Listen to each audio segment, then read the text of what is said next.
We are displaying a combination machine which does embroidery as well as tufting. Best option available in GTE as far as the innovative products are concerned. तो हम लोगों को लगा कि हम लोग हमेशा एक बेसिक एम्ब्रॉयडरी मशीन लगाते हैं या कुछ स्पेशलाइज लगाते हैं, तो इस बार टफ्टिंग के साथ कंबाइन किया जाए। तो आप अगर पीछे सैंपल्स में भी देखेंगे, ट्रेडिशनली टफ्टिंग जो है वो गन से होती रही है। पानीपत इंडस्ट्री हो या दिल्ली एनसीआर की इंडस्ट्री हो, चाहे वो गारमेंट है चाहे होम फर्निशिंग सेगमेंट है, तो उसको एम्ब्रॉयडरी के साथ कंबाइन करने पे फिनिश नहीं आती थी। अभी लेटली जो अब ये मशीन्स हम लोग सप्लाई कर रहे हैं, इसमें टफ्टिंग और एम्ब्रॉयडरी वन गो में होती है, दोनों 9 कलर्स में होती है और दोनों को कंबाइन भी कर सकते हैं हम एक पर्टिकुलर सिंगल डिजाइन में। तो प्रोबेबली यही एक अभी स्टार ऑप्शन तो यही हम लोग को दिख रहा है इसके अंदर। हम लोग ये देखते हैं कि मशीन्स को अगर हम देखें तो मशीन्स के 2 भाग हैं, एक है मैकेनिकल भाग, एक है उसका इलेक्ट्रॉनिक कंट्रोल सिस्टम्स। तो जब हम कंपेयर करते हैं electronic control systems, most of the time machines में जो लगते हैं वो दाहों के लगते हैं, तो उसमें चाहे हम हैं या कोई भी सेलर है उनका कोई इनपुट नहीं है। मैकेनिकल्स के अंदर हमारे इनपुट आते हैं। अगर मैं जैसे अपनी बात करूं, मैं खुद हुआ, मेरी टीम हुई, हम लोगों ने 2002 में ताजमा से रिजाइन किया था। वो टीम हमारी पूरी आज भी साथ है। तो मैं वहाँ पे टेक्निकल हेड हुआ करता था। तो शायद जो मैकेनिकल के अंदर टेक्निकलिटीज है उनमें हमारी समझ बेहतर है औरों के मुकाबले। कंट्रोल सिस्टम में तो दाव के कंट्रोल सिस्टम से हमारे कोई इनपुट्स उसमें ना हमारे हैं ना किसी और के हैं। तो शायद this is the only thing which keeps us apart कि हमारे को टेक्निकल समझ ज्यादा है।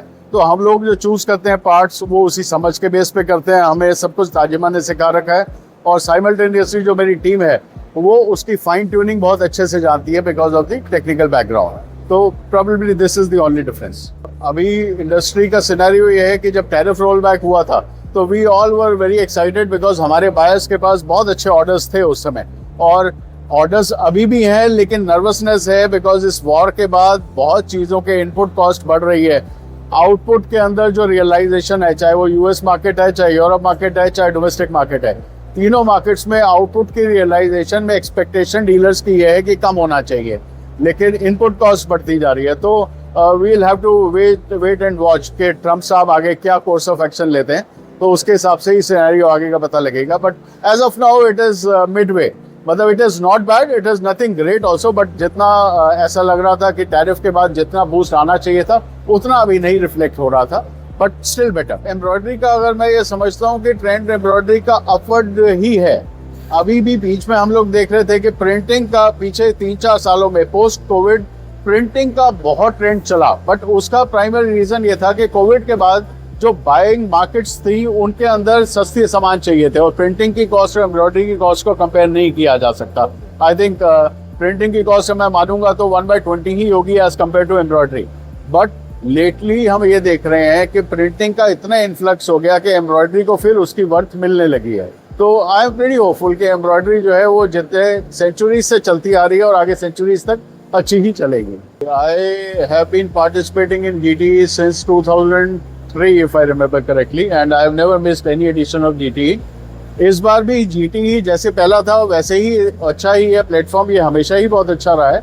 बट इस बार एक बात जरूर है कि रिक्की जी की कमी खलती है। पता हम GTE को रिक्की जी के बिना इमेजिन नहीं कर पाते और बस उनकी कमी खल रही है। वाकई अगर हम देखें कि बिजनेस विजिटर्स के हिसाब से देखें या अरेंजमेंट्स के हिसाब से देखें या ओवरऑल ऑर्गेनाइजेशन के हिसाब से देखें तो it has always been very good और this time also it has been good. ये एग्जीबिशन स्टार्ट होने से पहले मैं सोच रहा था कि यार ओखला ही होता तो बेटर था, लेकिन क्योंकि जब फर्स्ट डे बरसात इतनी हुई तो दैट मेड मी रियलाइज कि मेरी सोच गलत थी। यहाँ पर होना it is still a sensible decision और मुझे ऐसा लगता है कि ओखला में जो हम लोग हर साल फेस करते थे, मैं रिक्की जी को देखता था कितने परेशान रहते थे, रिक्की जी अमरीश जी लगे रहते थे अरेंजमेंट्स के अंदर, तो हम लोग उस तरीके से देखें तो शायद Noida is a better choice. हमेशा एक मार्केट के अंदर एक कंपैरेटिव देख सकते हैं कि ओवरऑल सिनेरियो क्या है। अगर मैं ओवरऑल सिनेरियो देखूं, जो फ्यूल क्राइसिस की वजह से अभी काफी इंडस्ट्रीज पानीपत में अभी आपको अंदाजा है शटडाउन पे है कि भाई उनके पास कमर्शियल सप्लाई नहीं है फ्यूल की, तो उस हिसाब से देखें, सेंटिमेंट्स के हिसाब से देखें तो it is still very good. क्योंकि अगर हम एब्सोल्यूट नंबर्स में देखेंगे तो शायद मुझे लगेगा कि कम है, लेकिन मैं अगर कंपैरेटिवली देखूंगा कि मेरे को जिस इस सिनेरियो में क्या एक्सपेक्टेशन थी, तो मेरी अपनी एक्सपेक्टेशन के हिसाब से आई विल से कि it is at least 4 times of what I was expecting. Thank you very much.